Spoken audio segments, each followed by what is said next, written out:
तुम्ही किती चॅप्टर आहेत आम्हाला माहित आहे, तुम्हाला माहित होतं आम्हाला तुम्ही या ह्यो गेम टाकणार आहेत, ह्यो डॉट टाकणार आहेत आम्हाला पक्का माहित होतं. शेवटी मराठाच यशस्वी झाला. 2-4 मागण्या संघच ठेवलेल्या आहेत आम्ही त्याच्यासाठी. चारीतल्या कोणची एक झाली तरी महाराष्ट्रातल्या मराठ्याचं कल्याण होतं. नाही नाही, आज डिस्चार्ज मिळाला. चाललोय आंतरवालीत दर्शनासाठी. जे तुम्ही म्हणालात ते काल तुम्ही सुद्धा होतात सगळे, म्हणजे जरी कॅमेरा नसला तरी पण. कारण मला काल वाईट वाटलं हे तुम्ही बघितलेलं. आणि मी बेगडी फॅगडी नाही. काय आता ते उगाच आंदोलनाला गालबोट लावायचं काम, हे प्रकार चांगला नाही, एवढं मात्र मी नक्की सांगेन. आणि हे डॉक्टरला बी माहिती. मी खोड्या खाड्या करत नसतो, काड्या कोड्या करत नाही. मी काय असेल ते तोंडावर असतंय मग, कारण ते आपल्याला आवडतच नाही अशा काही गोष्टी. जरी एखादी चूक झाली असेल त्यांच्याकडून समाजाचे आंदोलन बंद करण्याच्या बाबतची, त्याचा विषय सोडून आम्ही त्याच दिवशी सोडला.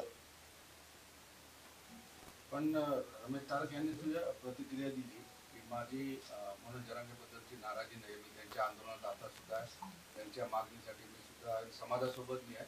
फक्त गावामध्ये आंदोलनामुळे मी थोडासा विरोध केला होता, बाकी मी मनोज जरांगेच्या आंदोलनासोबतच आहे आणि समाजासोबत कायम राहील. ते नाही, त्याच्यावर नाही बोलणार मी. गावातल्या आंदोलनाला विरोध केला, अमुक केलं, शेवटी समाजाचं आंदोलन आहे ते. समाजाला दुःख होईल असं आपण पाऊल नसतं उचलायचं. पण त्या विषयावर मला बोलायचंच नाही, कारण ज्या दिवशी मी आंतरवालीत त्या दिवशी तुम्ही सगळे साक्षीला होते की भाषण केलं मी, त्याच दिवशी सांगितलं काय जे प्रकार झाले, म्हणजे ओबीसी बांधव असो किंवा मराठा असो असा शब्द वापरलेला आहे. ते आजच गंगात घोडीने आले, संपला विषय. आपला स्वभाव सरळ आहे, बेगडाट फेगडाट नाही. आणि मी काल सुद्धा ते ही व्यक्त केलं होतं की अरे यार हे चांगलं नाही, हे चांगलं. त्यामुळे त्या विषयात काय आता काय असतं, शेवटी मला चल नाही. फक्त समाजाला दुःख होईल असं कोणीच करायला नाही पाहिजे या मतावरती मी कायम आहे. आणि पुन्हा तो शब्द वापरतो मी की डॉक्टरला चांगलं माहिती की मी असले करूच शकत नाही असले विषय, कारण ते आपल्याला आवडतं बी नाही. काय असं मग समोर असतं लगेच, मी समोर असतं आपला काम. ज्यांनी केलं त्यांच्याबद्दल काय मी सांगितलं ना आता तुम्हाला एकदा, त्याच विषयात मी तर काल तर मी काय म्हणतात ना, बिना कॅमेऱ्याचंही बोललात तुम्ही, आपला स्वभाव बघितलेला आहे, म्हणजे काय बेगडाट फेगडाटपणा नाही आहे. हे उगाच काय गालबोट लावायचं काम आहे, विनाकारण चाललंय चांगलं. आणि हे दुर्दैवी आहे. जे करणारे आहेत ते सतत आंदोलनात तुमच्या आजूबाजूला दिसलेले, आता दवाखान्यात सुद्धा तुमच्या आजूबाजूला. हे बघा, मग तसं बोलायचं जर ठरलं ना, मग तुम्ही उगाच आता जर तेच म्हणायचं ठरलं आजूबाजूला तर सगळा महाराष्ट्र आजूबाजूला आहे. मी सगळ्या महाराष्ट्रातल्या मराठ्यांचं लेकरू आहे. आजूबाजूला काय उद्या तुम्ही येत ते किंवा हे काय इथून गेल्यावर कोणाचं काय सांगता, काय कोणाच्या मनात असतंय ते. रात्री मी तुम्हाला परवा उदाहरण सांगितलं ना, इथं बसले, इथून बसून कुठं कोण जात आहे, कोण काय करतंय काय माहीत असतं. कोणाच्या विचार 17 विचार असते ती. पण हे बरोबर नाही. काय ते मी लढणार माझ्या समाजासाठी, पण समाजाला त्रास होईल असं कुणी वागू नये ही माझी सगळ्या महाराष्ट्रातल्या लोकांना विनंती की आपलं समाजाचं आंदोलन यशस्वी करू. चलो.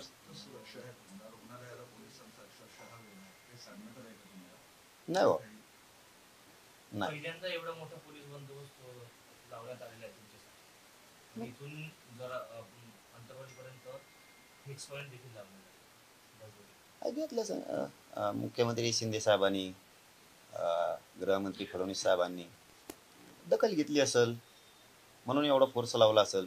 कारण आता जर येवल्याचा माणूस म्हणतोय तलवारी काढा, तर एखाद दिवस त्यांना वाटलं असेल काय दंगल घडवतील, त्यो घडवून आणील.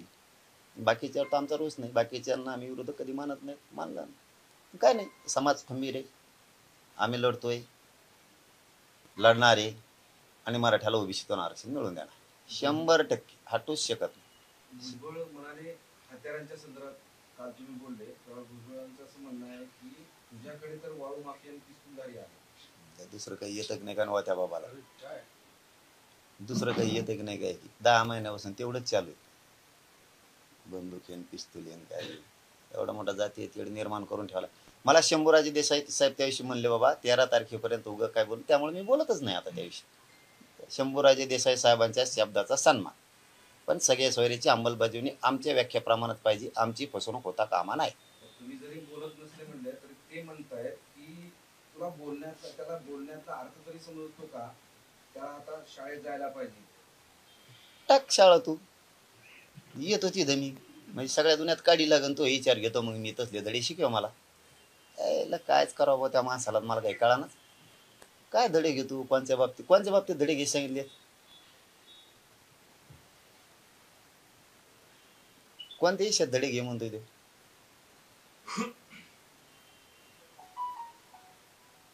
बरं, आज तुम्ही अंतरवालीला जाणार आहे, काय तुमचं पुढचं नियोजन कसं असेल? नाही आपलं रेग्युलर आहे तेच. अंतरवलीत जाणार, दर्शन घेणार, बसणार तिथं, जे आपलं रेग्युलर आहे त्याच पद्धतीनं शांततेचं आंदोलन आपलं सुरू.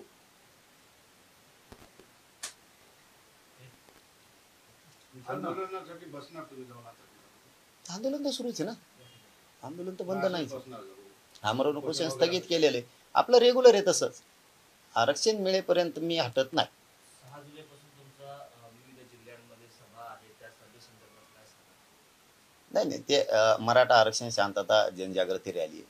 हे समाज जागृत करण्यासाठी, सरकारला जागृत करण्यासाठी की ठरल्याप्रमाणे द्या, खोट्या बातम्या पसरून, खोटी माहिती पसरून समाजाशी दगाफटका करू नका. समाज आणि समाजाचे पोरं खूप अडचणीत आहेत. या आरक्षणापायी पोरांचे एवढे हाल व्हायला लागले. तो GRही लागू केलेला नाही मुलीच्या मोफत शिक्षणाचा, त्यामुळेही 100% फीस घेतल्या जात आहेत. कुणबी प्रमाणपत्र निघालेत, त्या माध्यमातूनही ॲडमिशन दिलं जात नाही. म्हणजे असे शेकडो उदाहरणं आत्तापर्यंत आले. म्हणजे हे नेमकं दिलंय काय, काय करणार आहेत, कशासाठी काम चाललंय सरकारचं, नेमकं का मराठ्यांवरतीच अन्याय केला जातो? सगळं राज्य म्हणतंय मराठ्यांचं सरकार आहे, तरी मराठ्यांच्याच पोरावर अन्याय का होतो? मग सगळं राज्य म्हणतंय मराठ्यांचे मंत्री, मराठ्यांचे आमदार, मग तरी आमच्या पोरांचे आणि आमच्या जातीचे इतके हाल का? कारण मी काही जण गैरसमज करायला लागलेत माझ्या काही काही शब्दाचा. मी ही भीत 20-22 वर्षापासून उभा करतो. ही एकाएकी उभा राहिलेली नाही, 20-22 वर्षापासून मी उभा करतोय. आणि पूर्ण घंटा ना घंटा, मिनिट ना मिनिट मी समाजासाठी दिलेला आहे. एवढा मोठा ह्यो डोलारा उभा राहिलेला आहे. याला सहजासहजी कसले प्रश्न कोणी विचारले म्हणून त्याला उत्तर देऊ समाजाला किंवा या आंदोलनाला खाली मान घालावं लागेल असं कुणी शक्यतो बोलू नका. मराठा समाजाच्या माणसानं विचार करताना विचारपूर्वक थोडं बोलताना बोला. ही लढाई उभा करायला मराठा समाजाला 3-3, 4-4 पिढ्या गेल्या, त्याच्यात आम्ही उभा केलंय. हळूहळू आज याचं काहीतरी चांगलं रूपांतर झालंय. काहीतरी उभं प्रश्नाची उत्तरं द्यायचे म्हणून कुठेतरी समाजाच्या काळजाला लागतील अशीही उत्तरं देऊ नका. असा अर्थ नाही आहे की तुम्ही तुमचं योगदान नाही आहे, पण त्या योगदानाचा अर्थ असा नाही की तुम्ही कसले उत्तरं द्यावं आणि कोणाचे मन दुखावेत. इथं या आंदोलनाला करोडो मराठ्यांचा हातभार आहे, करोडो मराठ्यांचा. कोणी पडद्याच्या मागं नाही, पडद्याच्या पुढं नाही, सगळे मराठे यांचे सगळ्यांचे हात या आंदोलनाच्या पाठीमागे मागं आहेत. मीच करतो आणि मी करत होतो तेच चांगलं होतं आणि मी हे म्हणूनच व्यवस्थित चाललं होतं असं करून उगाच काहीतरी समाजात गैरसमज पसरून पुन्हा समाजाच्या वाट्याला ही येईल. आणि मी काही शब्दाचे अर्थ काढतात वेगळे, मी एकटा पडलो नाही का, त्याचे अर्थ वेगळे काढतात काही जण. आता पाळण्यात प्रश्न मला विचारायचा आहे, तुम्ही एकटा पडलो काल बोलले, काय मराठे मोठ्या नेत्यांशी तुम्हाला संपर्क झाला असता, तुम्ही एकटे समजू नका आमचं सगळ्यांना खरं आहे ती. नाव न सांगा. हो खरं आहे ती. मराठ्यांची नेते आता फोन करायला लागलेत, आम्ही सोबत येतं म्हणायला लागलेत. पण ते माझा म्हणण्याचा उद्देश आधी सांगतो. मी 20-22 वर्षापूर्वी एकटा होतो, समाजासाठी लढत होतो. आज सगळा समाज एका बाजूने आणि याला करोडो मराठ्यांचे हात आहेत. एकटा याचा अर्थ असा की सगळ्या पक्षातला ओबीसी नेता एकवटला. मग नेते माझ्या पाठीशी नाहीत किंवा माझ्या समाजाच्या नाहीत म्हणून एकटा पडलोय. एकट्याचा अर्थ असा नाही की ह्यो गेला इकडं आणि त्यो गेला तिकडं. कोण कशासाठी गेलेला आहे, काय गेलेला आहे, कोण बाजूला कसा गेलाय, मग ते आम्हाला काढायला लावू नका. समाजात विषय आपल्या समाजासाठी आपण 4 शब्द ऐकून घ्यायचे असतात आणि सोडून बी द्यायचे असतात. एखाद्याने आपल्याला काय केलं तर लावणं धरायचं नसतं. मला कितीतरी बोललेले जे आजूबाजूला गेलेत यांनाही माहिती आहे मला किती घाण बोललेले. आपले सुद्धा हे त्यांनाही माहिती आहे घाण बोललेले, वेगळं बोललेले, तरी मी म्हणायचं सोडून दे रे, आपल्याला समाजाचं काम करायचं. तसं जरी कोणाला काही बोललं समाजातलं कोणी किंवा मित्र आपल्यात बोलले, काय फरक पडतो? समाजाचा लढा मोठा आहे, द्यायचं सोडूनच चालायचं पुढं. झाला पंत जातीसाठी पचू, माझा किती झालाय, मी पचिला समाजासाठी. संकट पचिलेत, आज लय मोठं संकट घोंगावतंय तरीही पचवलं मी. मग थोडेफार जर एकामेकात आपलं काही झालं तर दे जायचं सोडून मोठ्या मनाने. झाला आपण तरी जातीसाठी पचवायचं म्हणतो मी, तुमच्यासाठी नाही म्हणत, तुम्ही नाही पचवू शकत, पण जातीसाठी पचवायचा. ह्या भूमिकेत राहायचं, कारण मीही राहिलो. माझा म्हणण्याचा अर्थ असा होता की ओबीसीचे सगळे नेते एक झाले, मी एकटा पडलोय, मराठ्यांचे नेते काय करतात याचा अर्थ असा नव्हता की ह्यो गेला आणि त्यो गेला म्हणून. इथं करोडो समाज एकीकडून आहे. समाज एकीकडून राहिला तरी आम्ही आरक्षण मिळतो, आणि आमचा समाज मरेपर्यंत करोडो मराठा समाज एकीकडून. ते नेत्याला उद्देशून होतं मराठ्यांचे. एकटा जरी राहिलो तरी घेत नाही मी, हे मी ठासून सांगतो. ज्याला वाटतं ना एकटा एकटा म्हणतो ना असं का घडलं, ठासून सांगतो. तुमचे जसे पाळण्यातल्यापासून म्हाताऱ्यापोत जागे झालेत, तसे मय बी पाळण्यातल्यापासून म्हाताऱ्यापर्यंत जागे झालेत. मी एकटा बी राहिलो तरी लढणार. तुम्ही कशा खुन्नशीने विचारताय काय ते सगळ्याला कळतं. एक हाक्यांच्या बाबतीचा प्रश्न आहे. ते म्हणाले की आता तुम्ही म्हणजे जरांगे म्हणतायत की दलित मुस्लिम आम्ही सगळे एकत्र आहोत, आणि ज्यावेळेस मोठं मोर्चे काढले होते त्यामध्ये अॅट्रॉसिटी रद्द करा ही एक प्रमुख मागणी होती. हे बघ, त्याबद्दल ती म्हणाली. हे बघा, मी पुन्हा तेच सांगतो. मी धनगर बांधवांच्या नेत्याला, धनगर बांधवाला आणि गावखेड्यातल्या ओबीसींना कधी विरोधक मानलेलं नाही, आयुष्यात मानणार नाही. त्यामुळं कोणाला मी उत्तर देऊ शकत नाही, कारण विरोधक मानत नाही म्हणून. तेवढा एक त्याला मी मात्र सोडत नाही, बाकीच्यांना नाही. कोणी काय म्हणायचं काय नाही आणि काय करायचं हे सगळ्यांना ज्याचं त्याचं कळतंय. दलित बांधवाला दलितांचं कळतंय, मराठ्यांनाही कळतंय, मुस्लिमांनाही कळतंय, धनगर बांधवांना सामान्याला कळतंय. लोक हुशार आहेत, एकत्र आहेत, राहणार आहेत, लढणार आहेत, आणि पुढचाही दणका धमाका होणार आहे. पुढचा पण धमाका होणार आहे. धमाका म्हणजे नेमकं काय सर? 13 तारीख आल्यावर आता शंभूराजे देसाई साहेब म्हणलेत ना, सन्मान ठेवू बाबा, का नाही ठेवायला पाहिजे. आमच्या मागणीप्रमाणे पाहिजे, खोट्या बातम्या पसरायच्या नाही. सगळ्या सोयऱ्याची अंमलबजावणी आमच्या व्याख्याप्रमाणे पाहिजे, ती घ्यायची. त्यावेळेस घेतलेली नाही. ती का घेतलेली नाही याला शेकडो जण साक्षीदार आहेत. अबकड करून घ्यायची ती ठरलेली, ती घ्यायची.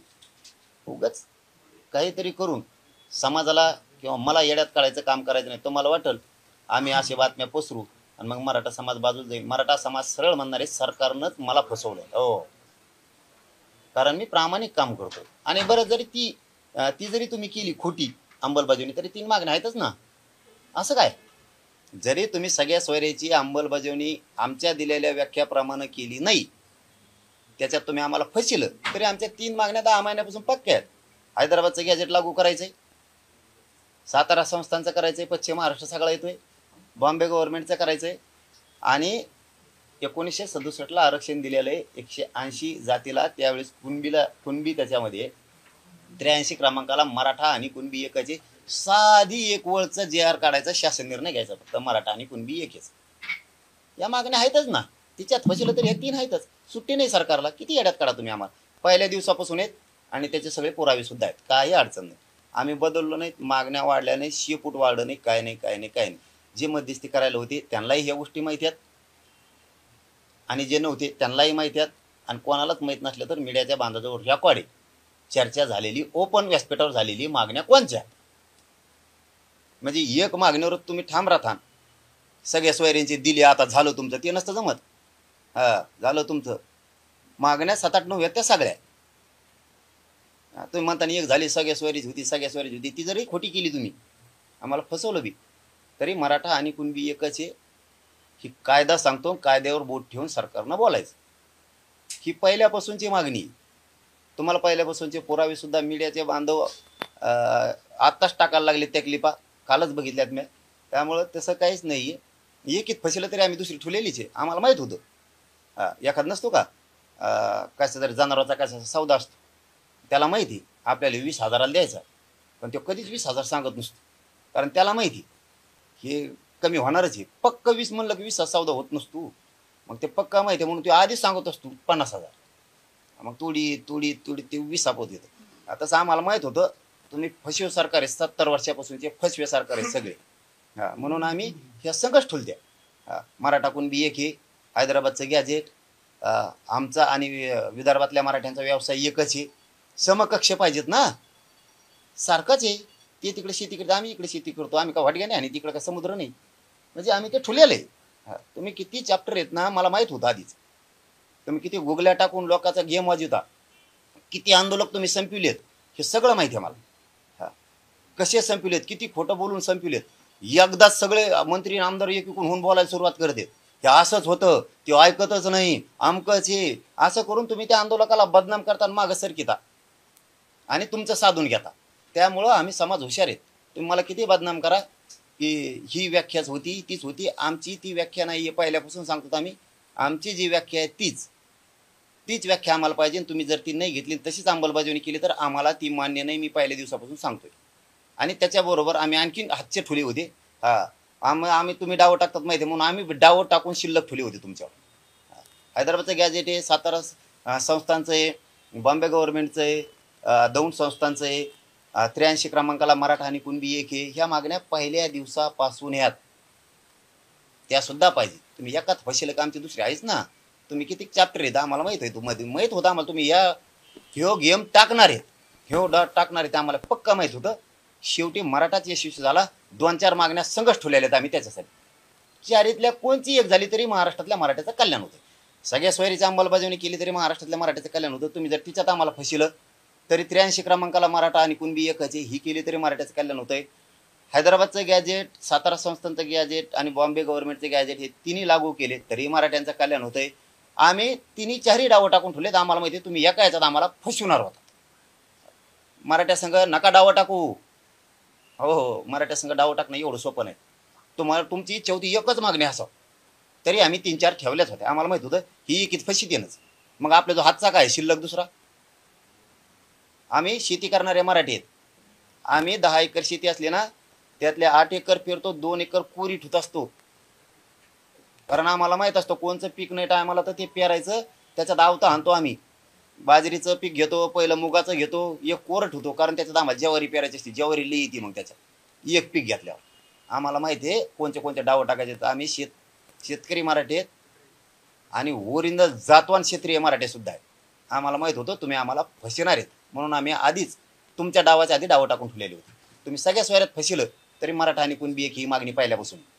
हैदराबादच्या गॅजेटची सुट्टी नाही. तुम्ही असं म्हणू शकत नाहीत की सगळ्या सोयऱ्यांची तुमच्या म्हणण्याप्रमाणे मागणी केली तरी ह्या दुसऱ्या मागण्या आणल्यातच. तुम्ही तिच्यात फसिलं म्हणून ही. पण पहिल्यापासून अचानक मागणी नाही केली. अचानक म्हणल्यावर तुम्ही म्हणता तुमची केली तरी अचानक काय आणली. आता अचानक नाही, तुमचे पुरावे आम्ही तुम्हाला देतो टायमाला. टेन्शन घेऊ नका तुम्ही. महाराष्ट्रातील सर्व बातम्यांचे विश्वासार्ह व्यासपीठ.